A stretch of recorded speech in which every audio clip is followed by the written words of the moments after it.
بسم الله الرحمن الرحيم الحمد لله رب العالمين والعاقبة للمتقين والصلاة والسلام على أشرف الأنبياء والمرسلين نبينا محمد وعلى آله وأصحابه ومن تبعهم بإحسان إلى يوم الدين اللهم صل على محمد وعلى آل محمد كما صليت على إبراهيم وعلى آل إبراهيم إنك حميد مجيد اللهم بارك على محمد وعلى آل محمد كما باركت على إبراهيم وعلى آل إبراهيم إنك حميد مجيد. கண்ணியத்துக்குரிய என் அன்பு சகோதரர்களே, அல்லாஹ் ரப்புல் ஆலமீன் எப்படி அவனுடைய அருளால் இந்த நேரத்திலே இந்த இடத்திலே அல்லாஹ் என்னையும் உங்களையும் ஒன்று சேர்த்தானோ அதுபோன்று அல்லாஹ் ரப்புல் ஆலமீன் எம்மை ஜன்னத்துல் ஃபிர்தௌஸில் ஒன்று சேர்ப்பானாக. அதிலும் குறிப்பாக அல்லாஹுடைய தூதர் முஹம்மது ரசூலுல்லாஹ் ஸல்லல்லாஹு அலைஹி வஸல்லம் முஹம்மது ரசூலுல்லாஹ் ஸல்லல்லாஹு அலைஹி வஸல்லம் அவர்களோடும் அவர்களுடைய தோழர்களோடும் அல்லாஹ் என்னையும் உங்களையும் உலக முஸ்லிம்களையும் ஒன்று சேர்ப்பானாக. இந்த சிறிய நேரத்திலே உங்களுக்கும் எனக்கும் ஏதாவது ஒரு வகையில் பயனளிக்கக்கூடிய கருத்துக்களை உங்களோடு பகிர்ந்து கொள்ளலாம் என்ற ஒரு ஆசை. கண்ணியத்துக்குரிய என் அன்பு சகோதரர்களே, இந்த உலகத்திலே மனிதர்களுடைய நிலைமைகளை பாருங்கள். எல்லா மனிதர்களும் கஷ்டத்திலும் சிரமத்திலும் சோதனையிலும் வாழக்கூடிய நிலைமையில்தான் வாழ்வதை பார்க்க முடிகிறது. முஸ்லிம்களும் கூட ஏதாவது கஷ்டங்களும் சோதனைகளும் வந்துவிட்டால் வாழ்வே முடிந்து விட்டது என்று எண்ணக்கூடிய முஸ்லிம்களும் எம் மத்தியில் வாழ்கிறார்கள். சோதனைகள் இல்லாமல் இந்த உலகத்தை அல்லாஹ் அமைக்கவில்லை என்பதை நாம் எல்லோரும் அறிந்திருந்தாலும் சோதனைகள் வந்தால் சிரமங்கள் வந்தால் அதை எப்படி கையாளுவது என்று தெரியாமல் வாழ்ந்து கொண்டிருக்கிறோம். அல்லாஹ் ரப்புல் ஆலமீன் இந்த உலகத்திலே மனிதர்களை படைத்தவன். இந்த உலகத்திலே மனிதர்களை அல்லாஹ் ரப்புல் ஆலமீன் படைத்து அனுப்பிய பொழுது உங்களுக்கு சோதனைகள் வராது என்று கூறி அல்லாஹ் அனுப்பினானா? அல்லாஹ் என்ன கூறினான்? வலனபுலுவன்னக்கும் பிஷைஇம் மினல் ஹௌஃபி வல் ஜூஇ வனக்ஸிம் மினல் அம்வாலி வல் அன்ஃபுஸி வஸ்ஸமராத். அல்லாஹ் உங்களை நிச்சயமாக சோதித்தே தீருவான். வலனபுலுவன்னக்கும், நிச்சயமாக அல்லாஹ் உங்களை சோதிப்பான். பிஷைஇம் மினல் ஹௌஃபி வல் ஜூஇ, அல்லாஹ் பயத்தை கொண்டு உங்களை சோதிக்கலாம். ஒரு பயம் ஏற்படும் உங்களுடைய வாழ்க்கையில். வல் ஜூ', பசிக்காக நீங்கள் திளைக்கக்கூடிய ஒரு நேரம் ஏற்படலாம். வனக்ஸிம் மினல் அம்வாலி வல் அன்ஃபுஸி வஸ்ஸமராத், உங்களுடைய செல்வத்தை இழந்து உங்களுடைய உயிர்கள், உங்களை சார்ந்தவர்களுடைய உயிர்கள் இழந்து விவசாயங்கள் இழந்து வாழக்கூடிய சூழ்நிலையை அல்லாஹ் ரப்புல் ஆலமீன் உங்களுக்கு கொடுக்கலாம். இது உலகம் அப்படித்தான் இருக்கும். சோதனைகள் இல்லாமல் வாழ்வதற்கு இது சொர்க்கம் அல்ல. சொர்க்கம்தான் சோதனைகளும் சிரமங்களும் கவலைகளும் இல்லாத உலகம். அல்லாஹ் ரப்புல் ஆலமீன் இந்த உலகத்தை ஆக்கியதே இன்னல்களோடும் சோதனைகளோடும் பிரச்சனைகளோடும் தான். அல்லாஹுவை ஏற்றுக்கொண்டாலும் சோதனை வரும், அல்லாஹுவை ஏற்றுக்கொள்ளாவிட்டாலும் சோதனை வரும். லா இலாஹ இல்லல்லாஹுவை படைத்த இறைவனை தவிர வேறு யாரையும் வணங்க மாட்டோம் என்ற கொள்கையை ஏற்றுக்கொண்டாலும் அல்லாஹ் சோதிப்பான். ஏற்றுக்கொள்ளாதவர்களை விட ஏற்றுக்கொண்டவர்களைத்தான் அல்லாஹ் அதிகமாக சோதிப்பான். அல்லாஹ் கூறுகிறான், அஹஸிபன் நாஸு அய்யுத்ரகு அய்யகூலு ஆமன்னா வஹும் லா யுஃப்தனூன். ஈமான் கொண்டு விட்டோம், படைத்த இறைவனை இறைவனாக ஏற்றுக்கொண்டோம், படைப்புகளை வணங்க மாட்டோம் என்று நீங்கள் முடிவெடுத்து விட்டதால் இறைவன் உங்களை சோதிக்காமல் விட்டு விடுவான் என்று எண்ணிக்கொண்டீர்களா? இல்லை. வலகத் ஃபதன்னல் லதீன மின் கப்லிஹிம், உங்களுக்கு முன்னுள்ளவர்களை அல்லாஹ் சோதித்திருக்கிறான். அது போன்று அல்லாஹ் உங்களையும் சோதிப்பான். உங்களில் உண்மையாளர்கள் யார், பொய்யர்கள் யார் என்று அல்லாஹ் பிரித்தறிவதற்காக. ஆம் கண்ணியத்துக்குரியவர்களே, எதிலும் சோதனை வரலாம். உங்களுடைய செல்வத்தில் சோதிக்கப்படலாம், உங்களுடைய கல்வியில் சோதிக்கப்படலாம், உங்களுடைய குடும்பத்தில் நீங்கள் சோதிக்கப்படலாம், உங்களுடைய வாழ்வாதாரத்தில் நீங்கள் சோதிக்கப்படலாம், உங்களுடைய தொழிலில் நீங்கள் சோதிக்கப்படலாம், நீங்கள் சேகரிக்கக்கூடிய மதிப்பில் கண்ணியத்தில் கூட நீங்கள் சோதிக்கப்படலாம். ஆனால் ஒரு முஸ்லிமை பொறுத்தவரை சோதனைகள் வரும் பொழுது அந்த சோதனையின் மீது முயற்சி கொண்டு அதை எதிர்த்து நிற்பானே தவிர அதிலிருந்து ஒதுங்கி விட மாட்டான். குர்ஆன் என்ன சொல்லுகிறது? அல்லாஹ் ரப்புல் ஆலமீன் கூறுகிறான், ஒரு மனிதன் யார்? வஅல்லைஸ லில் இன்சானி இல்லா மா ஸஆ. ஒரு மனிதனை பொறுத்தவரை ஒன்றை இந்த உலகத்திலே அடைய வேண்டும் என்றால் அது எதுவாக இருக்கலாம். நீங்கள் படிக்கக்கூடிய கல்வியாக இருக்கலாம், நீங்கள் தேடக்கூடிய வேலையாக இருக்கலாம், உங்களுடைய வாழ்வில் நீங்கள் ஒரு விஷயத்தில் முன்னேறுவதற்காக நீங்கள் எடுத்து வைக்கக்கூடிய ஒரு படியாக அது இருக்கலாம். எதுவாக இருந்தாலும் மனிதனை பொறுத்தவரை முயற்சி இல்லாமல் அல்லாஹ் எதையும் கொடுப்பதில்லை. அல்லாஹ்விற்கு தேவை முயற்சி. அதுதான் அல்லாஹ் எதிர்பார்க்கிறான். வேறு எதையும் அல்லாஹ் உங்களிடத்திலிருந்து எதிர்பார்க்கவில்லை. எதில் இருந்தாலும் நீ முயற்சி செய். வணக்க வழிபாட்டில் ஈடுபடுகிறாயா? நீ முயற்சி செய். உன்னுடைய கல்வியில் முன்னேற வேண்டும் என்று ஆசைப்படுகிறாயா? முயற்சி செய். உலகத்தில் அல்லாஹுவை தவிர மற்ற எல்லோரும் பலனை எதிர்பார்ப்பவர்கள். எல்லாருக்கும் ரிசல்ட் வரும். கல்லூரி நிர்வாகம் உங்களுடைய முயற்சிகளை பற்றி எல்லாம் கவலைப்படாது. எவ்வளவு நேரம் படித்தீர்கள், இரவு முழுக்க படித்தீர்களா, காலை முழுக்க படித்தீர்களா என்று கேட்பார்களா? என்ன ரிசல்ட் வந்துச்சு உங்களுடைய மார்க்கில்? அப்படியா இல்லையா? இது மட்டும்தான் இந்த உலகத்தில் உள்ள எல்லோருக்கும் தேவை. நீங்கள் ஒரு நிறுவனத்தில் வேலை செய்ய போகிறீர்கள் என்றால் உங்கள் நிறுவனம் எவ்வளவு மணி நேரம் உழைத்தீர்கள் என்று பார்க்காது. அந்த உழைத்ததால் என்ன பலனை கொடுத்தீர்கள் அந்த நிறுவனத்திற்கு, அதான் அவங்களுக்கு தேவை. இப்படி உலகத்தில் எல்லோரும் பலனை பார்ப்பவர்கள். அல்லாஹ் ஒருவன் தான் முயற்சியை பார்ப்பவன்.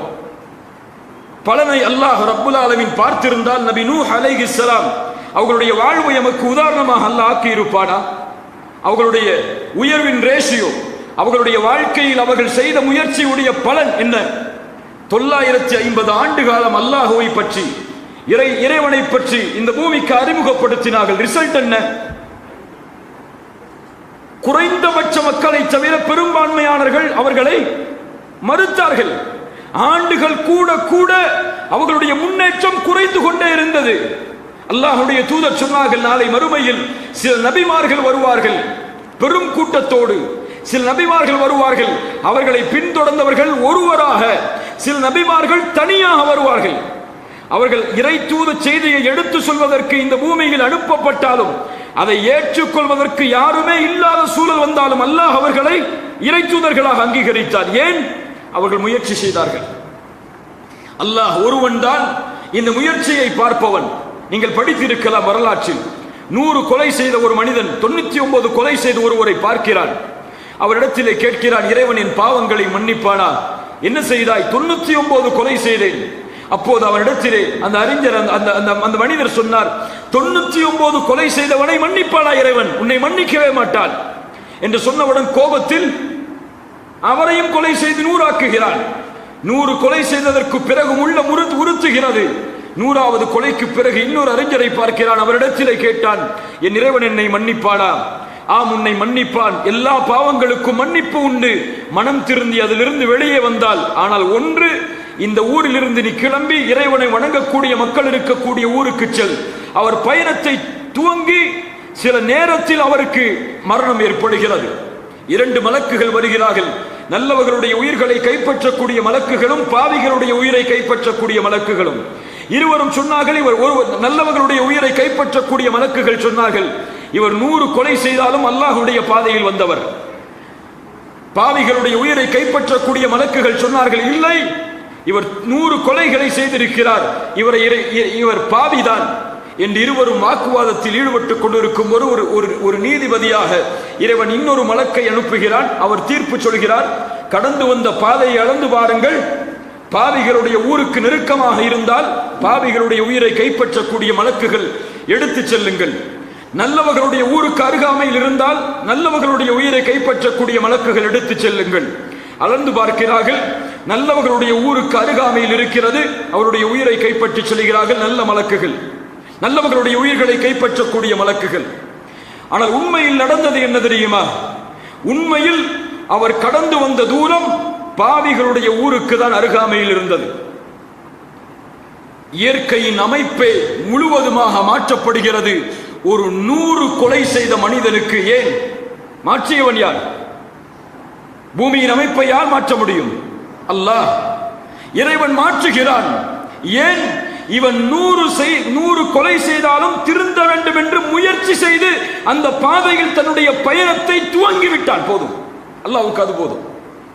அதனால் நல்லவர்களுடைய உயிரை கைப்பற்றக்கூடிய மலக்குகளை அல்லாஹ் அந்த உயிரை கைப்பற்ற வைத்தான். கண்ணியத்துக்குரியவர்களை அல்லாஹ் அடுத்த வசனத்தில் சொல்கிறான், வஅன்ன சஅயஹு ஸௌஃப யுரா. முயற்சி செய்தால் முயற்சி செய்து கொண்டே இரு, அல்லாஹ் உனக்கு பலனை கொடுக்க மாட்டான் என்று சொல்லவில்லை. நீ முயற்சி செய்தால் பலனை எதிர்பார்ப்பாய், பலனை அடைந்தே தீருவாய். எதில் நீ முயற்சி செய்தாலும் ஒரு நல்ல மதிப்பெண்ணை உன்னுடைய கல்வியில் நீ பெற வேண்டும் என்று முயற்சி செய்கிறாய், அதற்காக தியாகம் செய்கிறாய், இறைவன் அதை அடைவதற்கு உனக்கு உதவி செய்தே தீருவான். ஒரு நல்ல நிறுவனத்தில் வேலை செய்ய வேண்டும் என்று முயற்சி செய்கிறாய், போராடுகிறாய். உண்மையில் உன்னுடைய முயற்சி உண்மை என்றால் அதற்குரிய தயாரிப்புகளோடு நீ சென்றால் அந்த முயற்சியில் இறைவன் உனக்கு உதவி செய்வான்.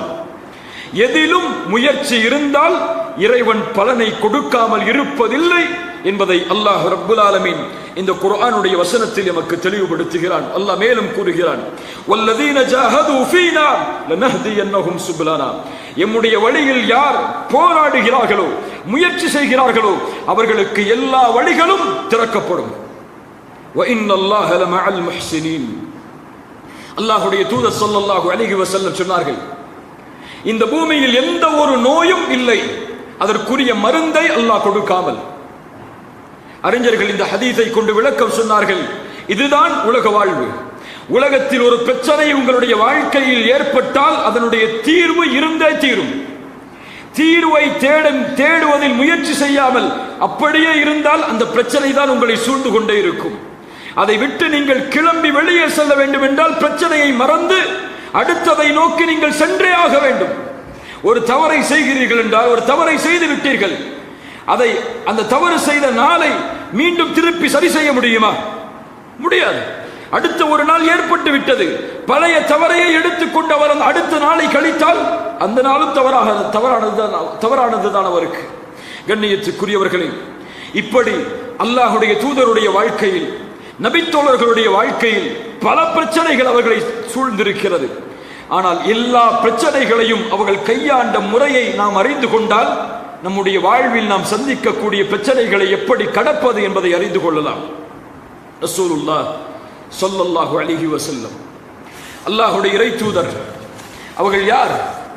அல்லாஹ்வின் தூதர், அல்லாஹ்வால் ஹபீபாக அனுப்பப்பட்ட இந்த உலக படைப்பிலேயே சிறந்தவர். அவரை போன்ற ஒரு படைப்பை அல்லாஹ் இந்த பூமியில் படைக்கவில்லை, அவர்களுக்கு பின்னாலும் அவர்களுக்கு முன்னாலும். அப்படிப்பட்ட இறை தூதர், அவருடைய வாழ்வில் சிரமம் இல்லையா? அவருடைய வாழ்வில் கஷ்டம் இல்லையா? பிறக்கும் பொழுதே கஷ்டத்தோடு தான் பிறந்தார். ஏன்? பிறக்கும் பொழுது அவர்களுக்கு தந்தை கிடையாது. ஒரு அனாதையாக, ஒரு அனாதையின் குழந்தையாக பிறக்கிறார். தாய், சில ஆண்டுகளில் தாயும் மரணிக்கிறார்கள். தாய் தந்தை சிறிய வயதில் மரணித்தவர்களுடைய சிரமத்தை அவர்களிடத்திலே கேட்டு பாருங்கள். பொறுப்பெடுக்கிறார்கள் பாட்டனார்கள், சிறிய பாட்டனாரும் பெரிய பாட்டனாரும். அடுத்தடுத்து அவர்களும் மரணிக்கிறார்கள்.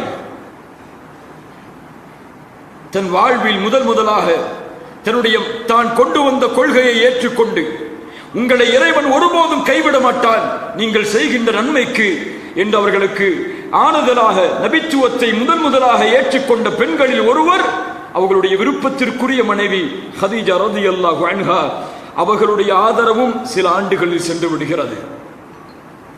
தந்தையும் இல்லை, தாயும் இல்லை, தனக்கு உறுதுணையாக இருந்த மனைவியும் இல்லை. தன்னுடைய குடும்பத்தில் பெரும்பான்மையானவர்களுடைய மரணம். தான் எந்த குடும்பத்தில் பிறந்தாரோ அந்த குடும்பத்திலேயே எதிர்ப்பு. அவரை கொலை செய்வதற்கு அவர்களுடைய குடும்பமே துணிகிறது. அல்லாஹு அக்பர்.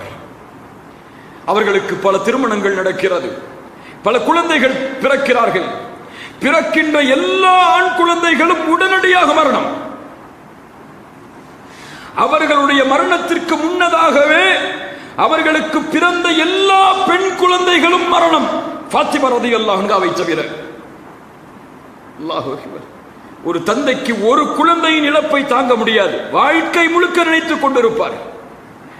இப்படி எல்லா சோதனைகளையும் சூழ்ந்த ஒரு நபி இந்த உலகத்திலே அந்த சோதனையின் வெளிப்பாட்டை எங்காவது வெளிக்காட்டினார்களா? வெறும் 23 ஆண்டுகள் தான் நபித்துவம். அந்த 23 ஆண்டுகளில் அவர்களுடைய வாழ்வில் இந்த பிரச்சனைகள் சோதனைகளால் துவண்டு உட்கார்ந்து விட்டார்கள் இறைவனின் தூதர் என்று எங்காவது ஒரு நிகழ்வை பார்க்க முடியுமா? எல்லா சோதனைகளோடும் அவர்களுடைய முகத்தை பார்த்தால் புன்சிரிப்போடு இருப்பார்கள். அவர்களுடைய முகத்தை பார்த்தாலே பலருக்கு மகிழ்ச்சி வந்துவிடும். அதுதான் அவர்களுடைய வாழ்க்கை. அவரை ஒரு முறை பார்த்தால் மற்றவர்கள் உணர்ந்து கொள்வார்கள் இவர்தான் சத்தியம் என்று. அப்படிப்பட்ட தூதர் பிரச்சனைகளை எப்படி கையாண்டார்? தாயிஃபுடைய பயணத்தை பற்றி உங்களுக்கு தெரியும். அதை அணுகிய முறையை பாருங்கள். 10 நாட்கள் எதிரிகள் தொல்லைப்படுத்துகிறார்கள். படைத்த இறைவனை ஏற்றுக்கொள்ளுங்கள் என்று சொல்லக்கூடிய ஒரே கொள்கைக்காக 10 நாளும் அடிக்கப்படுகிறார். மிக கேவலமான வார்த்தைகளால் துன்புறுத்தப்படுகிறார். கல்லால், சொல்லால் என எல்லா வகையிலும் துன்புறுத்தப்பட்டு 10வது நாள் சின்ன சிறுவர்கள் எல்லாம் மஜ்னூன், பைத்தியக்காரன், சூனியக்காரன் என்று உலகத்தின் தலைவரை துரத்துகிறார்கள். இரத்தம் வடிந்தோடுகிறது. இறைவனுடைய கோபம் இறங்குகிறது. 2 மலக்குகள் மூலமாக சொன்னார்கள், இந்த 2 மலக்குகளை இறைவன் உங்களுக்கு அனுப்பி இருக்கிறான். நீங்கள் ஒரு வார்த்தை சொன்னால் போதும் அந்த 2 மலைகளுக்கு இடையில் அந்த தாயிஃபாசிகளை அப்படியே நெருக்கி விடுகிறான். ஒரு வார்த்தை சொல்லுங்கள். இறை தூதர் சொன்னார்கள், அத்துணை சோதனைகளிலும் அவர்களுக்கு இருந்த நிதானம், அவர்களுக்கு இருந்த புரிதல், இவர்கள் இந்த கொள்கையை ஏற்றுக்கொள்ளாவிட்டாலும், இறைவனை வணங்கக்கூடிய இந்த தௌஹீதை இவர்கள் ஏற்றுக்கொள்ளாவிட்டாலும் இவர்களுடைய சந்ததிகள் அதை ஏற்றுக்கொள்வார்கள். அதை கையாண்ட முறை, அவர்களிடத்தில் என்ன இருந்தது? மாளிகைகளில் வசித்தார்களா? ஒரு உலகத்தின் தலைவர். செல்வம் கொட்டியதா அவர்களுடைய வீடுகளில்? எரிப்பதற்கு அடுப்பின் விறகு கிடையாது.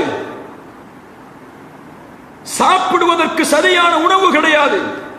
3 மாதங்கள் தூதருடைய வீட்டில் தண்ணீரும் பேரித்தம்பளமும் தான்.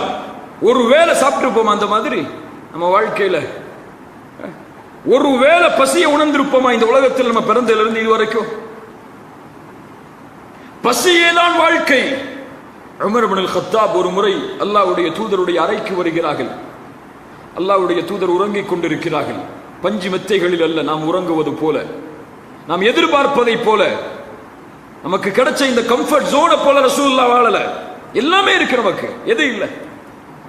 எது இல்லைங்க? எல்லாமே இருக்கு. ஆனா இல்லாதது நினைச்சு சில விஷயங்களை தேடிக்கிட்டே இருக்கும். ரசூலுல்லாஹ்வுடைய வாழ்க்கை உமர் அவர்கள் பார்க்கிறார்கள். அல்லாஹ்வுடைய தூதர் அந்த படுத்திருந்த அந்த பேரித்த மரத்துடைய ஓலையிலிருந்து எழுந்திருக்கிறார்கள். அவர்களுடைய முதுகில் அந்த பேரித்த மரத்துடைய அடையாளங்கள் இருக்கிறது, அந்த ஓலையுடைய அடையாளம். ரசூலுல்லாஹ்வை பார்த்தவுடன் உமர் அழுகிறார். கேட்டார்கள் ரலியல்லாஹு அன்ஹு, யா உமர், ஏன் அழுகிறாய்?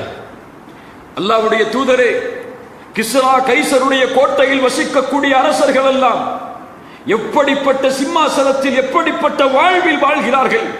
நீங்கள் அதற்கு தகுதியுடையவர்களாக இருந்தும் ஏன் இந்த வாழ்க்கை உங்களுக்கு? என்ன சொல்லல, என்னங்க செய்யறது, இப்படித்தான் நம்முடைய வாழ்க்கை அமைஞ்சிருக்கு, அதுதான் எல்லாம் நமக்கு எழுதியிருக்கா, வேற நம்ம என்ன செஞ்சாலும் என்ன நடக்க போகுது அப்படின்னு சொல்லல. உமரை பார்த்து சொன்னார்கள், யா உமர், எதற்காக நீ கவலைப்படுகிறாய்? எதற்காக நீ அழுகிறாய்? அம்மா தர்தா யா உமர் அன் தகூன லஹுமுத் துன்யா வலனல் ஆகிரா. அந்த அரசர்களுக்கெல்லாம் இந்த உலகமும் எமக்கெல்லாம் நாளை மறுமையும் இருப்பதை நீ பொருந்திக் கொள்ளவில்லையா? சுப்ஹானல்லாஹ், என்ன வார்த்தைகள் பாருங்கள். அல்லாஹ்வுடைய தூதர் ஸல்லல்லாஹு அலைஹி வஸல்லம் கந்தக்குடைய யுத்தம், அகழ் போர், எதிரிகளுக்கு எதிரே நடக்கக்கூடிய மிகப்பெரிய யுத்தம். உமர் ஓடி வருகிறார்.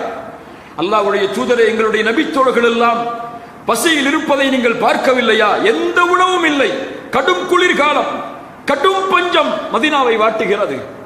அதிலே குழி தோண்டுகிறார்கள், பாறைகள் வெட்டி தூக்கி எரிந்து கொண்டே இருக்கிறார்கள். உமர் வருகிறார், ஓடி வந்து தன்னுடைய சட்டையை உயர்த்தி காட்டினார். யா ரசூலல்லாஹ், இங்கே பாருங்கள், ஒரு கல் என் வயிற்றிலே கட்டப்பட்டிருக்கிறது, பசியை நான் உணரக்கூடாது என்பதற்காக. ரசூலுல்லாஹ் தன்னுடைய ஆடையை உயர்த்தி காட்டினார்கள். 2 கல் அந்த வயிற்றிலே கட்டப்பட்டிருந்தது.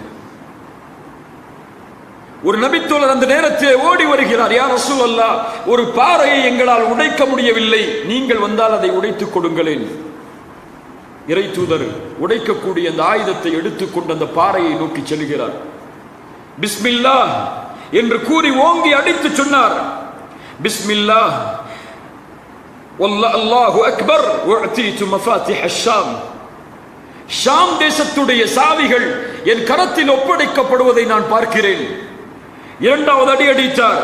வஅதீது மஃபாத்திஹ் ஃபாரிஸ். பாரிஸ் நாட்டுடைய சாவிகள் என் கரத்தில் ஒப்படைக்கப்படுவதை பார்க்கிறேன். மூன்றாவது அடி அடித்தார். வஅதீது மஃபாத்திஹ் யமன். யமன் தேசத்துடைய சாவிகள் என்னுடைய கரத்தில் ஒப்படைக்கப்படுவதை பார்க்கிறேன். அல்லாஹ் இந்த நாடுகளில் இருக்கக்கூடிய பிரச்சனைகளை சீர்படுத்துவாராக. இந்த மூன்று நாடுகளும் முஸ்லிம்களுடைய ஆட்சிக்கு வருவதை நான் பார்க்கிறேன். இப்ப முனாஃபிக்குகள் எல்லாம் கேள்வி செய்தார்கள். வயிற்றுல 2 கல்லு கட்டிக்கிட்டு அடுத்த வேளை சாப்பாட்டுக்கே வழி இல்லை, இவர் நாடுகளை ஆட்சி செய்வதை பற்றி பேசுகிறார் என்று முனாஃபிக்குகள் கேலி செய்தார்கள் என்று அல்லாஹ் குர்ஆனிலே சொல்லுகிறார். முஃமின்கள் அதை எப்படியே ஏற்றுக்கொண்டார்கள். ரசூலுல்லாஹ் உருவாக்கிய விதம் என்ன? அப்படி ஷாம் தேசம் வந்துரும், பாரிஸ் தேசம் வந்துரும், யமன் தேசம் வந்துரும் சொல்லி சஹாபாக்களும் மதீனாலே உட்காரல. ரசூலுல்லாஹ் வாக்களித்ததற்கு பிறகு அதை நோக்கி கிளம்பி சென்றார்கள். அதற்காக தங்களுடைய வாழ்வை கழித்தார்கள். அவர்களோடு கண்ணியமான முறையில் நடந்து கொண்டு அந்த நாடுகளை எல்லாம் கைப்பற்றினார்கள். முஸ்லிம் சாம்ராஜ்யம் வளர்ந்த விதம் அப்படித்தான். இதைவிட என்ன உதாரணம் இருக்க முடியும்? ஒரு ரசூலின் மரணம். யாரின் மரணம்? யார் இந்த உம்மத்தை வழிகாட்டினாரோ அந்த நபியின் மரணம். எப்படி இருக்கும் அந்த நபி தோழர்களுக்கு? அந்த மரணத்தை பற்றி இப்போது பேசினாலே எம்மால் தாங்க முடியாது. எம் ஹபீப், எம் உயிருக்கு மேலாக நாம் மதிக்கக்கூடிய தாய் தந்தை எல்லாம் அவர்களுக்கு அர்ப்பணமாக்கக்கூடிய ஒரு நபியின் மரணம். நபி தோழர்கள் எல்லாம் துடித்து போகிறார்கள். ஏன்? அவர்களால் அந்த நபியை ஒரு நாள் பார்க்காமல் இருக்க முடியாது. காலை அவர்களுடைய விடியல் அவர்களுடைய முகத்தை பார்த்துதான். அவர்கள் கட்டளையிட்டால் எதையும் செய்வார்கள். பத்ருடைய போர்க்களத்திற்கு செல்லும் பொழுது சஅத் இப்னு முஆத் ரலியல்லாஹு அன்ஹு என்ன சொன்னார்கள்? யா ரசூலல்லாஹ், நாங்கள் அன்சாரிகள் மதீனாவாசிகள் உங்களோடு பயணித்து வரமாட்டோம் என்று எண்ணுகிறீர்களா? நீங்கள் எங்களை அழைத்து சென்று மலைக்கு மேலிருந்து குதித்து விடு என்று சொன்னாலும் நாங்கள் குதிக்க தயார். கடலில் மூழ்கு என்று சொன்னாலும் மூழ்க தயார். நீங்கள் யாரோடு உறவை சேர்த்து வாழுங்கள் என்று சொல்கிறீர்களோ அவரோடு நாங்கள் உறவை சேர்த்து வாழ்கிறோம். யாரை வெட்டுங்கள் என்று சொல்கிறீர்களோ வெட்டுகிறோம். எங்களிடத்தில் எதை வேண்டுமானாலும் நீங்கள் எடுத்துக் கொள்ளுங்கள். நீங்கள் எங்களுக்கு விட்டுக் கொண்டதை விட, எங்களுக்கு எதை எடுத்துக்கொண்டு விட்டீர்களோ அதை விட நீங்கள் எடுத்துக்கொண்டதுதான் எங்களுக்கு மேலானது, எங்களுக்கு விருப்பமானது என்று சொன்ன நபித்தோழர்கள் அவர்கள் ரசூலின் மரணத்தில் கவலை அடைகிறார்கள், துக்கம் அடைகிறார்கள். சில மக்கள் அறிவிக்கிறார்கள், முஹம்மது மரணித்து விட்டார், இனிமேல் இஸ்லாம் இல்லை இந்த பூமியில் என்று. ஒரு முஸ்லிம் சமூகமே தடுமாறக்கூடிய நிலைமை, அடுத்து என்ன என்று தெரியாத நிலைமை. அந்த நேரத்தில் ஒரு மனிதர் முன்னால் வருகிறார். யார்? அபூபக்கர் அஸ்-சித்தீக் ரலியல்லாஹு அன்ஹு. எப்போதும் கவலை அடையக்கூடியவர், எதை பேசினாலும் அழுது விடுவார், அவ்வளவு மென்மையானவர். உமர் யார்? எப்போதும் கோபப்படக்கூடியவர், எப்போதும் விவேகத்தில் இருப்பவர் ரலியல்லாஹு அன்ஹு. எதையும் தைரியத்தோடு செய்யக்கூடியவர். ஆனால் இறை தூதருடைய அந்த மரண செய்தியில் உமர் அவர்கள் சொன்னார்கள், யாராவது முஹம்மது மரணித்து விட்டார்கள் என்று சொன்னால் அவருடைய தலை வெட்டப்படும். மூசா அலைஹிஸ்ஸலாம் இறைவனை சந்திக்க சென்றதை போன்று இப்போது சென்றிருக்கிறார்கள், வருவார்கள் திரும்பி. அவர்களால் அவர்களுடைய அந்த நேசம் அதை ஏற்றுக்கொள்ள மறுக்கிறது. அவர்களுக்கு தெரியும், ஆனால் அந்த நேசம் இடம் கொடுக்கவில்லை. அபூபக்கர் ரலியல்லாஹு அன்ஹு வருகிறார்கள். எல்லா சஹாபாக்களையும் கடந்து சென்று ரசூலுல்லாஹ்வுடைய ஜனாசாவில் அவர்களுடைய முகத்தில் முத்தமிட்டு, உயிரோடு இருக்கும் பொழுதும் மணந்தீர்கள், மரணித்ததற்கு பிறகும் மணக்கிறீர்கள் என்று கூறி வெளியே வந்து சொன்னார்கள், உமரே உட்காரு, உமரே உட்காரு. யாரெல்லாம் இறைவனை யாரெல்லாம் முஹம்மதை வணங்கிக் கொண்டிருந்தீர்களோ அறிந்து கொள்ளுங்கள், ஸல்லல்லாஹு அலைஹி வஸல்லம் அந்த முஹம்மது மரணித்து விட்டார். யாரெல்லாம் படைத்த ரப்பை வணங்கினீர்களோ அவர்கள் அறிந்து கொள்ளுங்கள், அல்லாஹு ஹய்யுன் லா யமூத், படைத்த இறைவன் உயிர் உள்ளவன், அவன் ஒருபோதும் மரணிக்க மாட்டான் என்று கூறி குர்ஆனுடைய சில வசனங்களை ஓதுகிறார்கள். அவர்கள்தான் நபித்தோழர்கள். எந்த சூழ்நிலை வந்தாலும் யாரையும் மனம் தளர விடாமல் அடுத்த ஒரு தலைமுறையை வழிநடத்த வேண்டும் என்று எடுத்துச் செல்பவர்கள் அந்த நபித்தோழர்கள். அவர்களுடைய வரிசையில் வந்த நாம் எப்படி வாழ்கிறோம்? இந்த மார்க்கம் கற்றுக் கொடுக்கும் இந்த போதனை, அந்த போதனையில் தான் நம்முடைய வாழ்க்கை இருக்கிறதா? அல்லது பிரச்சனைகள் வந்தால், ஒரு முன்னேற்றம் என்று வந்தால், என்னால் முடியாது, நானெல்லாம் இதற்கு தகுதி இல்லை என்று நாமே நம்மை ஒதுக்கிக் கொள்கிறோமா? இஸ்லாமிய மார்க்கம், அல்லாஹுடைய தூதர் பெயரில் கூட, நல்ல கவனிங்க, பெயரில் கூட ஒருவர் தன்னை கீழாக பார்ப்பதை அல்லாஹுடைய தூதர் அனுமதிக்க மாட்டார்கள். யஸ்ரிப், மதீனாவுடைய பழைய பெயர், மதீனா நகரத்துடைய பழைய பெயர், பாவங்களை சுமந்த ஊர் என்ற அர்த்தம். அது போன்ற அர்த்தமுடைய சொல்லது யஸ்ரிப். ரசூலுல்லாஹ் வந்தவுடன் சொன்னார்கள், இது அப்படிப்பட்ட ஊர் அல்ல, தைபா, இது சுத்தமான ஊர் என்று சொன்னார்கள். ஒரு மனிதர் வந்தார், ஒரு பெண் வந்தார்கள் அல்லாஹ்வுடைய தூதரிடத்தில். நான் ஆசியா என்று சொன்னார்கள், பாவத்தை சுமந்த பெண் என்று. அல்லாஹ்வுடைய தூதர் சொன்னார்கள், இனிமேல் எப்படி சொல்லாதே, நீ ஜமீலா, அழகானவள் என்று சொல் என்று சொன்னார்கள். அல்லாஹ்வுடைய தூதரிடத்தில் சில பள்ளத்தாக்கிலிருந்து சில மனிதர்கள் வந்து சொன்னார்கள், நாங்கள் வாதி அப்தலாலா, வழிகேட்டின் பள்ளத்தாக்கு என்று பெயருடைய ஒரு இடத்திலிருந்து வந்திருக்கிறோம் என்று அல்லாஹ்வுடைய தூதர் சொல்ல சொன்னார்கள். வாதியல் ஹிதாயா, நேர்வழியின் பள்ளத்தாக்கு என்ற அந்த பெயரை மாற்றி அங்கிருந்து வந்திருக்கிறோம் என்று சொல்லுங்கள் என்று அல்லாஹ்வுடைய தூதர் சொன்னார்கள். இரண்டு மனிதர்கள் வந்தார்கள், வந்து சொன்னார்கள், நீங்கள் யார், உங்களுடைய பெயர் என்ன? நாங்கள் இழிவானவர்கள் என்று சொன்னார்கள். அல்லாஹ்வுடைய தூதர் சொன்னார்கள், ஒருபோதும் நீங்கள் இழிவானவர்கள் அல்ல, பல் அன்துமா முக்கரமான், நீங்கள் இருவரும் கண்ணியமானவர்கள் என்று சொல்லுங்கள் என்று சொன்னார்கள். அல்லாஹ்வுடைய தூதரிடத்திலே ஒருவர் பேச வருகிறார் உடன்படிக்கைக்காக. சுகைல் என்றால் மென்மையானது, லேசானது என்று அர்த்தம். அவர் வருவதை பார்த்தவுடன் நபித்தோர்களுக்கு சொன்னார்கள், சுகைல் வருகிறார், சஹல் அல்லாஹு அம்ரக்கும், அல்லாஹ் உங்களுடைய காரியங்களை இனிமேல் எளிதாக்கி விடுவான் என்று அல்லாஹ்வுடைய தூதர் ஸல்லல்லாஹு அலைஹி வஸல்லம் சொன்னார்கள். எதையும் ஒரு முன்னேற்றத்திற்காக சிந்திக்க தூண்டக்கூடிய மார்க்கம் என்று எல்லோரும் நம்மை பின்னாலாக்கி கொண்டே இருக்கிறோம். அல்லாஹ் ரப்புல் ஆலமீன் புரியக்கூடிய ஆற்றலை எமக்கு தருவானாக. ஒரு வீரத்தோடு, ஒரு கண்ணியத்தோடு, ஈமானை சுமக்கிறேன் என்ற மதிப்போடு ஒரு இறைவனுக்கு முன்னால் செல்ல வேண்டிய ஒரு முஸ்லிம் தன்னை தானே தாழ்த்தி கொண்டு வாழக்கூடிய நிலைமைகளை பல இடங்களில் நாம் பார்க்கிறோம். உமர் அவர்களுக்கு முன்னால் ஒரு மனிதன் செல்கிறார், அப்படியே குனிந்து பணிந்து, முதுகெல்லாம் கூனி அப்படியே பணிந்தவர் போல செல்கிறார். உமர் அவர்கள் அவரை பார்த்தவுடன் சொன்னார்கள், நீ இஸ்லாமை மரணிக்க செய்து விடாதே, இஸ்லாமை நீ மரணிக்க செய்து விடாதே. நோயாளிகளை கொண்டு இஸ்லாம் அல்ல, எழுந்து செல், நிமிர்ந்து செல் என்று உமர் இப்னுல் கத்தாப் ரலியல்லாஹு அன்ஹு அவர்கள் சொன்னார்கள். அல்லாஹ்வுடைய தூதர் ஒருவருடைய தோற்றத்தில் கூட குறை இருக்கக்கூடாது என்று விரும்பினார்கள். ஒருவர் தலையை சீவாமல் வந்தால் தூதர் சொன்னார்கள், இவருக்கு சீப்பை கொடுத்து தலையை சீவச் சொல்லுங்கள். ஒருவர் ஆடையில் தான் விரும்பிய ஆடையை அணிவதை, ஒருவர் காலணியில் தான் விரும்பிய காலணியை அணிவது பெருமை அல்ல, அது அவரின் விருப்பம் என்று அல்லாஹ்வுடைய தூதர் ஸல்லல்லாஹு அலைஹி வஸல்லம் அவர்கள் சொன்னார்கள். அல்லாஹ்வுடைய தூதருடைய வாழ்க்கையில் இப்படி எத்தனையோ உதாரணங்களை பார்க்கலாம். தோல்வி வந்தால் அதில் துவளக்கூடிய சமூகம் அல்ல, வெற்றியை நோக்கி அடுத்த படிக்கட்டாக அந்த தோல்வியை ஆக்கிக் கொண்டு நடைபயணத்தை மேற்கொள்ள வேண்டிய சமூகம். இவ்வளோ பிரச்சனை இருக்கு நம்மளை சுத்தி, இவ்வளோ சோதனைகள் இருக்கிற நம்மளை சுத்தி, இவ்வளோ எதிர்ப்புகள் இருக்கிற நம்மளை சுத்தி, நாமெல்லாம் ரொம்ப மைனாரிட்டியா இந்த பூமியில வாழ்றோம். இப்படியே பேசி பேசி தன்னை தாழ்த்தி கொண்டே போகக்கூடிய நிலைமைகளை பார்க்கிறோம். பத்ருடைய போர்க்களம் மிகப்பெரிய வெற்றி முஸ்லிம் சாம்ராஜ்யத்துக்கு. உஹதுடைய போர்க்களம் அப்படியே நேர்மாறாக வருகிறது. தோல்வியின் விளிம்புக்கே ஒரு சமூகம் செல்லுகிறது. அந்த போர்க்களத்திற்கு பிறகு இறக்கப்பட்ட வசனம் என்ன தெரியுமா? இறைவன் அவர்களை மேலும் இழச் சொல்கிறான், வலா தஹினு வலா தஹ்ஸனு வ அன்துமுல் அலௌன இன் குன்தும் முஃமினீன். நீங்கள் கவலைப்படாதீர்கள், நீங்கள் பயந்து விடாதீர்கள், நீங்கள் தான் உயர்ந்தவர்கள். நீங்கள் முஃமின்களாக வாழ்ந்தால், இறை நம்பிக்கையை ஏற்றுக்கொண்டு வாழ்ந்தால் நீங்கள் தான் உயர்ந்தவர்கள். அந்த நம்பிக்கை அவர்களிடத்தில் இருந்தது.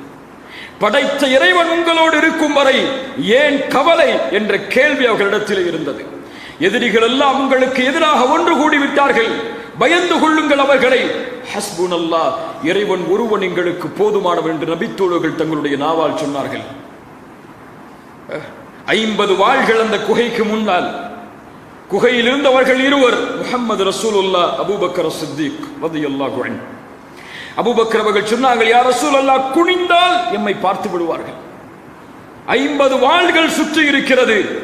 அப்போது சொன்னார்கள், லா தஹ்சன் இன்னல்லாஹ மஅனா, கவலை கொள்ளாதே அபூபக்கரே, எம்மோடு அல்லாஹ் இருக்கிறான்.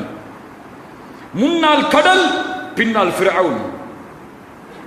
மூசா அலைஹிஸ்ஸலாமுடைய சமூகம் சொன்னது, மோசஸுடைய சமூகம் சொன்னது, மோசஸே எங்களை நீங்கள் கைவிட்டு விட்டீர்கள். சொன்னார்கள், கல்லா இன்ன மஅய ரப்பி சயஹ்தீன், ஒருபோதும் அல்ல, என் இறைவன் என்னோடு இருக்கிறான், அவன் எனக்கு வழிகாட்டுவான். இந்த நம்பிக்கை கடலை பிளக்க வைத்தது. ஒரு வார்த்தை தான் அது. அந்த வார்த்தையை சுமந்தவர்களாக மாறுங்கள். எந்த துறையிலும் முன்னேறுவதாக இருந்தாலும் ஒரு தனித்துவம் உங்களுக்கு தேவை.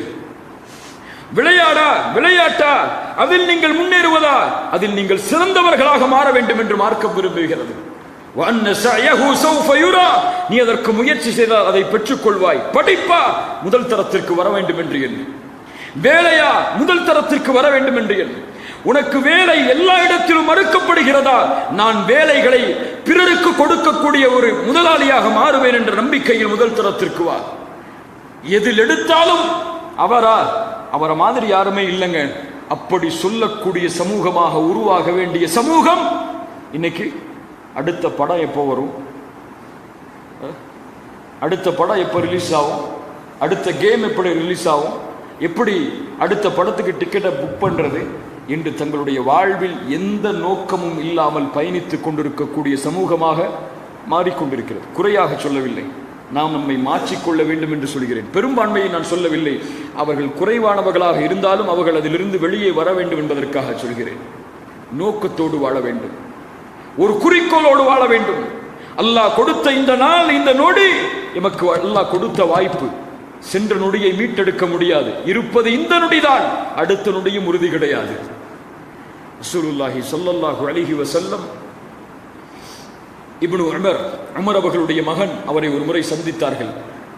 அவர்களுடைய தோல் புஜத்தை பிடித்து உலுக்கினார்கள். ஏன்? கொஞ்சம் கவனி உமரே, இப்னு உமரே கொஞ்சம் கவனி, உன் மீது என் கவனத்தை கொடு, என் மீது உன் கவனத்தை கொடு இப்னு உமரே. சொன்னார்கள், இப்னு உமர், குன் ஃபித் துன்யா கஅன்னக கரீபு ஆபிரு சபீல், இந்த பூமியிலே நீ வாழ், ஒரு வழிப்போக்கன் எப்படி வாழ்வானோ, ஒரு பாதை அறியாதவன் எப்படி வாழ்வானோ அப்படி வாழ். என்ன அர்த்தம்? காசு பணம் சம்பாதிக்காதீங்க, வேலைக்கு போகாதீங்க, அப்படியே வீட்டில் உட்கார்ந்துருங்க அப்படின்னு அர்த்தமா? எதையும் எதிர்பார்க்காம பூமியில வாழ்ந்துட்டு போயிருங்கன்னு அர்த்தமா? அப்படித்தான் இந்த ஹதீஸை பல பேர் புரிஞ்சு வச்சிருக்கோம். இப்னு உமர் இந்த ஹதீஸ் யாருக்கு சொல்லப்பட்டதோ அவர் என்ன விளக்கம் சொன்னார் தெரியுமா? அந்த ஹதீஸோடு சேர்த்து அவர்களுடைய மாணவர்களுக்கு சொன்னார், இதனுடைய விளக்கம், இதா அம்சைத ஃபலா தன்ததிர் ஸபாஹ், மாலை வந்தால் காலையை எதிர்பார்த்து வாழாதே. வ இதா அஸ்பஹ்த ஃபலா தன்ததிர் மஸா, காலை வந்தால் மாலை எதிர்பார்க்காதே. வ குத் மின் ஸஹ்ஹதிக லிமரதிக், நோய்க்கு முன்னால் சுகத்தை தேடிக்கொள். வ மின் ஹயாதிக லிமௌதிக், உன் மரணத்திற்கு முன்னால் வாழ்வை தேடிக்கொள். இப்படிப்பட்ட வழிமுறை. மரணம் அடைவதற்கு முன்னால் இப்படி ஒருவன் வாழ்ந்தான் என்று சொல்லும்படி வாழ்ந்து செல். ஏதோ வந்தாரு போனாரு சென்றாரு என்று சொல்லக்கூடிய வாழ்வை வாழாதே. அது யார் வேண்டுமானாலும் வாழலாம், ஒரு கால்நடை கூட அப்படி வாழலாம் இந்த பூமியில். ஆனால் ஈமானை ஏற்றுக்கொண்டு மனிதனாக வாழக்கூடிய நீ, ஒரு சாதனை, ஒரு தைரியம், உன்னால் ஒரு படிப்பினை இல்லாமல் மரணித்தால் அந்த வாழ்விற்கு அர்த்தமே கிடையாது. இந்த ஈமானை நீங்கள் ஏற்றுக்கொண்டதில் அல்லாஹ் ரப்புல் ஆலமீன் எம்மை மாற்றுவாராக. உள்ளத்தில் நன்மையை சேருங்கள் கண்ணியத்துக்குரியவர்களை. பாவங்களையும் அநியாயங்களையும் அசிங்கங்களையும் உள்ளத்திலே ஏந்தி வாழாதீர்கள். எப்போது பார்த்தாலும் இந்த சினிமாக்களுக்கும் நாடகங்களுக்கும் இசைகளுக்கும் பின்னால் செல்லக்கூடிய கலாச்சாரத்தை விட்டு விலகி நல்ல விஷயங்களையும் நல்ல பழக்கங்களையும் நல்ல குணங்களையும் உள்ளத்திலே ஏந்தக்கூடிய சமூகமாக வாழுங்கள். யாருடைய உள்ளத்தில் நன்மை குடிகொள்கிறது என்பதை அல்லாஹ் அறிகிறானோ அவர்களுடைய வாழ்வு அனைத்தையும் அல்லாஹ் நலவாக மாற்றுவான். குர்ஆன் சொல்லுகிறது, இது இன் யஅலமில்லாஹு ஃபீ குலூபிக்கும் கைரன், உங்களுடைய உள்ளத்தில் அல்லாஹ் நலவை அறிந்தால் யுத்திக்கும் கைரா, நலவைத்தான் அல்லாஹ் உங்களுக்கு தருவான். எல்லோரின் மீதும் நல்லெண்ணம் கொண்டவர்களாக, எல்லோரும் முன்னேற வேண்டும், அந்த பாதையில் நானும் செல்ல வேண்டும் என்ற எண்ணத்தோடு வாழுங்கள். எல்லோரின் நோக்கமும் ஒன்றுதான், யார் முன்னேறினால் என்ன, சத்தியம் உயர்த்தப்பட வேண்டும், அதுதான் முக்கியம். யார் சத்தியத்தை சுமக்கிறார்கள் என்பது முக்கியமல்ல. உண்மை உரைக்கப்பட வேண்டும் என்பதுதான் முக்கியம். யார் உண்மையை சொல்கிறார்கள் என்பது முக்கியமல்ல. அது யார் வேண்டுமானால் இருந்தாலும் அவர்களுக்கு பின்னாலோ அல்லது அவர்களை விட சிறந்தவர்களாகவோ வாழ வேண்டும் என்று நினைப்பதுதான் ஈமானை ஏற்று வாழக்கூடிய ஒரு முஸ்லிமின் வாழ்க்கையாக இருக்கும். கண்ணியமான முறையில் இந்த உலகத்திலே கையாளுங்கள். எல்லா பிரச்சனைகளையும் ஒருவரை இழிவுபடுத்தி தான் முன்னேறுவது மனிதனுடைய குணம் அல்ல. இஸ்லாம் எமக்கு காட்டக்கூடிய வழி அல்ல. ஒரு சகோதரன் இழிவடைந்து நான் கண்ணியம் அடைவது உலகத்தில் எதற்கும் பலனளிக்காத ஒன்று. ரசூலுல்லாஹி ஸல்லல்லாஹு அலைஹி வஸல்லம் சொன்னார்கள், ஒரு சகோதரனுடைய கண்ணியம் பாதிக்கப்படும் பொழுது, ஒரு சகோதரனுடைய கண்ணியம் இழிவான முறையில் பேசப்படும் பொழுது, யார் அதை விட்டு தன்னை திருப்பிக் கொள்கிறானோ அல்லாஹ் அவனுடைய முகத்தை நரகத்திலிருந்து திருப்பிக் கொள்கிறான். ஒருவரை பற்றி ஒருவர் தவறாக பேசுகிறார், அந்த இடத்திலிருந்து எனக்கும் இதற்கும் சம்பந்தம் இல்லை, அவர் நல்லவர் தான், அவருடைய கண்ணியத்தை பாழாக்காதீர்கள் என்று அந்த இடத்திலிருந்து அவர் கலைந்து சென்று விட்டால் இவருடைய முகத்தை அல்லாஹ் நரகத்திலிருந்து திருப்புகிறான்.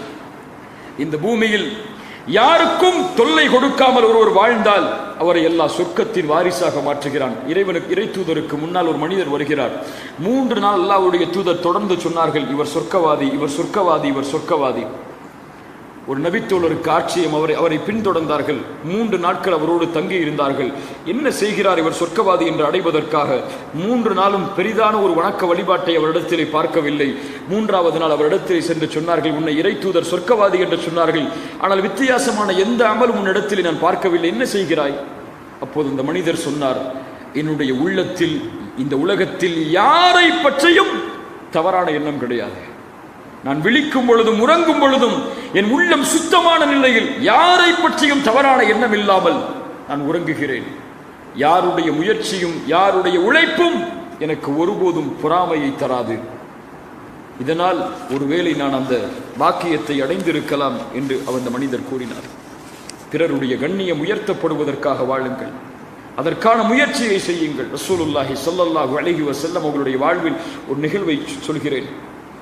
கண்ணியத்துக்குரியவர்களே, கஸ்வா ரசூலுல்லாஹ்வுடைய ஒரு ஒட்டகம் ஹுதைபியாவுடைய உடன்படிக்கைக்கு செல்லும் பொழுது ஒரு இடத்திலே கஸ்வா அடம் பிடிக்கிறது. அந்த இடத்தை தாண்டாமல் போது நபித்தோழர்கள் சொன்னார்கள், ஹலஅத்தில் கஸ்வா முரண் பிடிக்கிறது, இந்த ஒட்டகம் அடம் பிடிக்கிறது. ரசூலுல்லாஹி ஸல்லல்லாஹு அலைஹி வஸல்லம் உடனடியாக ஒரு ஒட்டகத்தின் கண்ணியத்தை அந்த நபித்தோழர்கள் விமர்சிக்கும் பொழுது உடனடியாக சொன்னார்கள், அப்படி சொல்லாதீர்கள், கஸ்வா ஒருபோதும் முரண்பிடிக்காது, அது அதனுடைய குணமும் அல்ல. யார் யானை படையை தடுத்தாலோ அந்த இறைவன் தான் இதையும் தடுத்திருக்கிறான். ஒரு ஒட்டகத்தின் கண்ணியம் பாழாகுவதை ரசூலுல்லாஹ் விரும்பவில்லை. ஆனால் இன்று ஃபேஸ்புக்கில் இந்த முஸ்லிம் சமூகம் செய்யக்கூடிய செயல்கள், யாரோ ஒருவன் யாரையோ பற்றி விமர்சித்தால் அந்த விமர்சனத்திற்கு இவர்கள் கை கொடுத்து நாமும் விமர்சிக்கிறோம். இஸ்லாமிய மார்க்கத்தை புரியாத பலர் முஹம்மது ரசூலையும் அல்லாஹுவையும் பற்றி தவறான முறையில் விமர்சித்தால் இவர்கள் அவர்களுடைய தெய்வங்களையும் அவர்களுடைய மதங்களையும் விமர்சிக்கிறார்கள். யார் சொன்னது அப்படி? யார் உங்களுடைய மார்க்கத்தை புரியாமல் நடக்கிறாரோ அவருக்கு அழகையும் இந்த மார்க்கத்தின் தெளிவையும் கொடுப்பதுதான் எமக்கு கடமையை தவிர பிற மதங்களை விமர்சித்து நாம் எம்முடைய மதத்தை வளர்க்க வேண்டும் என்ற அவசியம் இஸ்லாம் எமக்கு காட்டுத்தரவில்லை. இது மார்க்கம் அல்ல, இது ஒரு வழிமுறை. இதை ஏற்றுக்கொள்பவர்கள் ஏற்றுக்கொள்ளாதவர்கள் அவர்களுடைய முடிவு. ஆனால் கண்ணியத்தோடும் அன்போடும் பரிவோடும் இந்த உலக சமூகத்திற்கு முன்னால் தெரிய வேண்டிய முஸ்லிம் சமூகம் இன்று ஒரு பாதை மாறுகிறதோ என்ற ஒரு பயம் எல்லோருடைய உள்ளத்திலும் தொற்றி வருகிறது. இறுதியாக ஒரே ஒரு அறிவுரையை மட்டும் கூறி முடிக்கிறேன். கண்ணியத்துக்குரியவர்களே, இந்த உலக வாழ்வு அல்லாஹ் எமக்கு கொடுத்த ஒரு மிகப்பெரிய அருட்கொடை. அதுவும் படைத்த இறைவனை வணங்கக்கூடிய இந்த கொள்கையில் அல்லாஹ் எம்மை உருவாக்கியது. அல்லாஹ் கொடுத்த மிகப்பெரிய அருட்கொடை, அதற்கு எதுவும் ஈடல்ல. குல் ஹாதிஹி சபீலி அதுஉ இலல்லாஹ் அலா பஸீரத்தின். இதுதான் நம்முடைய பாதை, இந்த மார்க்கம் தான் நம்முடைய பாதை. இது மதம் அல்ல, இது மார்க்கம் தான், இது ஒரு வழிமுறை, இதுதான் நம்முடைய பாதை. இந்த பாதையுடைய இலக்கு அல்லாஹ்வுடைய பொருத்தமும் சொர்க்கமும். அலா பஸீரத்தின், நான் இதில் இருந்து கொண்டு அல்லாஹ்வின் பக்கம் மக்களை அழைப்பேன். அலா பஸீரா, தெளிவான பார்வையை கொண்டு. தெளிவான பார்வை என்றால் நின்றால் எல்லாம் தெரியும், அதான் தெளிவான பார்வை. இங்க ஒரு தடுப்பு இருந்துச்சுன்னா அது தெளிவான பார்வை இல்லை, பார்க்க முடியாது அவங்களை. என்ன தெளிவான பார்வை? தெளிவான பார்வையில் நாம் புரிந்து கொள்ள வேண்டிய முதல் அம்சம், நான் ஏன் இந்த ஈமானில் வாழ்கிறேன், என்னை ஏன் அல்லாஹ் முஸ்லிமாக படைத்தான், என்னை ஏன் அல்லாஹ் வணங்குவதற்கு தேர்ந்தெடுத்தான். ஏன் தெரியுமா? உன் வாழ்க்கை பிறருக்கு பலனுள்ள வாழ்க்கையாக மாற வேண்டும் என்பதற்குத்தான். அல்லாஹ்வுடைய தூதர் சொன்னார்கள், அஹப்புன் நாஸி இலல்லாஹ், மனிதர்களில், முஸ்லிம்களில் அல்ல, அவர்களுக்குரிய மார்க்கம் அல்ல, அஹப்புன் நாஸி இலல்லாஹ், மனிதர்களில் படைத்த இறைவனுக்கு மிக விருப்பமானவன் அன்ஃபஉஹும் லின்னாஸ், பிறருக்கு பலனளிக்கக்கூடிய வாழ்வை வாழ்பவன். அஹப்புல் அமாலி இலல்லாஹ், படைத்த இறைவனிடத்தில் விருப்பமான அமல், ஒரு சகோதரன் அவனுடைய உள்ளத்தில் மகிழ்ச்சியை ஏற்படுத்துவது. கவலையில் இருக்கக்கூடிய ஒரு இடத்திலே சென்று கவலைப்படாது, இதற்கெல்லாம் துவண்டு விடக்கூடாது, நாம் முன்னேற வேண்டிய நேரம் இருக்கிறது, இந்த கவலைகள் எல்லாம் நம்மை முடக்கிவிட்டால் என் வாழ்க்கையில் நாம் முன்னேற முடியாது என்று கூறுவதால் ஒருவனுடைய உள்ளம் மகிழ்ச்சி அடைந்து விட்டால் அதுதான் இறைவனுக்கு மிக விருப்பமான செயல் என்று அல்லாஹ்வுடைய தூதர் ஸல்லல்லாஹு அலைஹி வஸல்லம் அவர்கள் சொன்னார்கள். ஒரு முஸ்லிமுடைய வாழ்க்கை இலை விழாத ஒரு மரத்திற்கு சமமானது என்று அல்லாஹ்வுடைய தூதர் சொன்னார்கள். என்ன மரம்? இலை விழாத மரம் எது?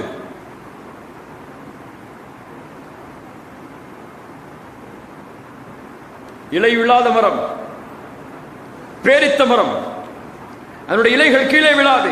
இந்த மரத்திற்கு ஒப்பானது.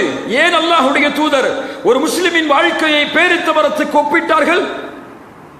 அதனுடைய எல்லா பகுதிகளும் பலனளிக்கக்கூடியது.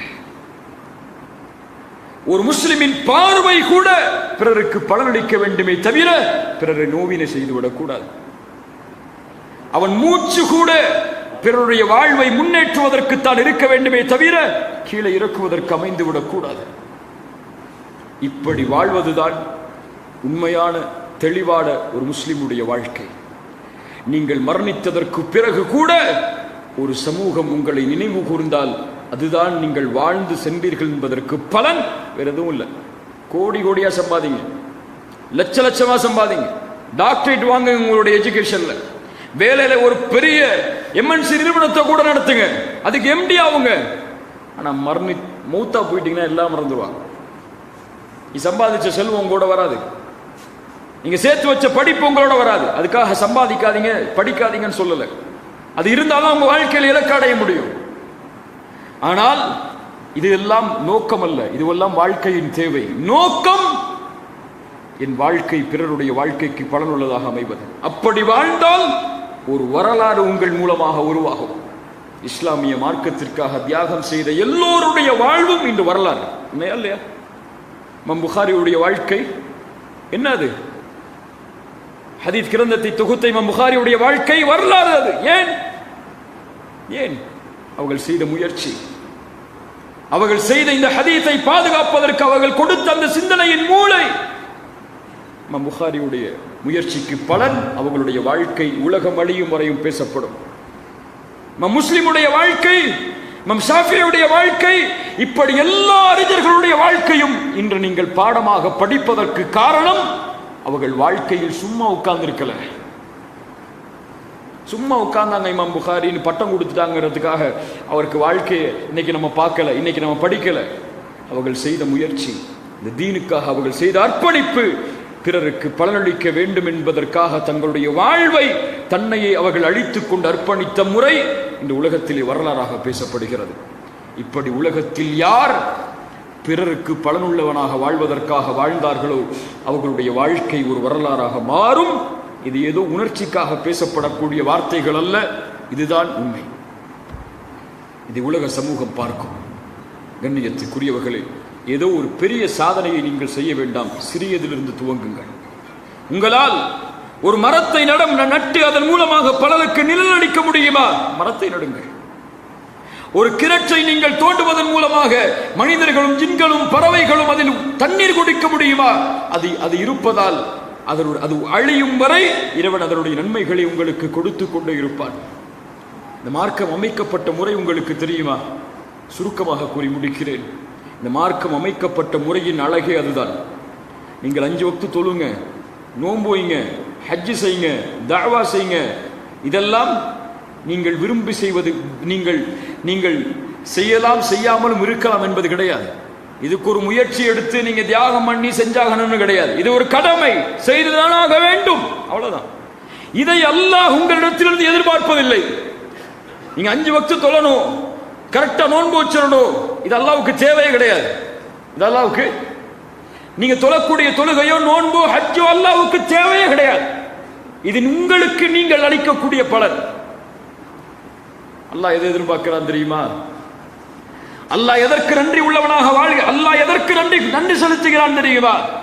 ரசூலுல்லாஹ் சொன்னார்கள், ஒரு மனிதன் கிணற்றுக்கு அருகிலே வந்தான், தாகத்திற்காக தண்ணீர் குடிப்பதற்காக கிணற்றின் உள்ளே சென்று தண்ணீர் குடித்தான்.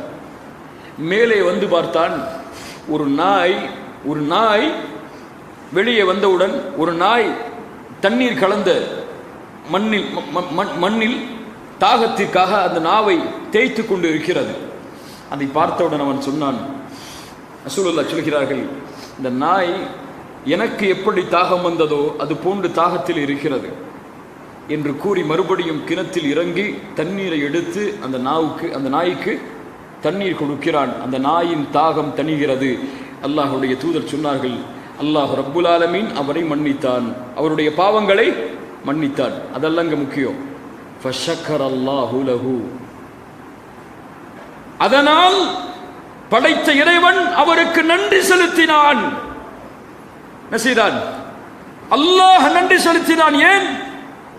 நீ ஒரு படைப்புக்கு உதவினாய்.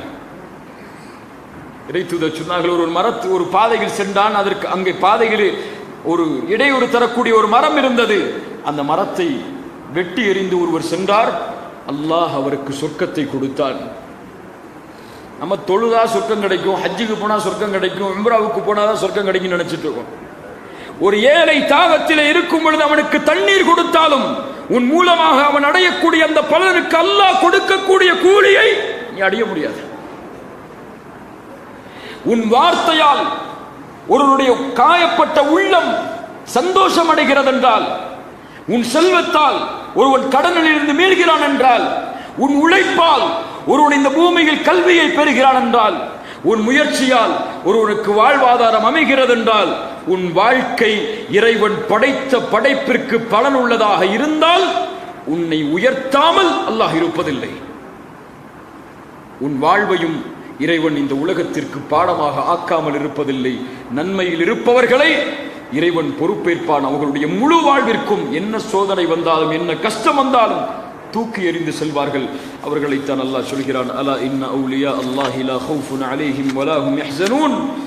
இறைவனின் நேசர்கள் அவர்கள், இறைவனின் படைப்புக்காக உதவுபவர்கள், அவர்களுக்கு எந்த கவலையும் இல்லை, எந்த கஷ்டமும் இல்லை. இந்த செய்திகள் ஏதோ ஒரு புரட்சியை உங்களுக்கு ஏற்படுத்த வேண்டாம்.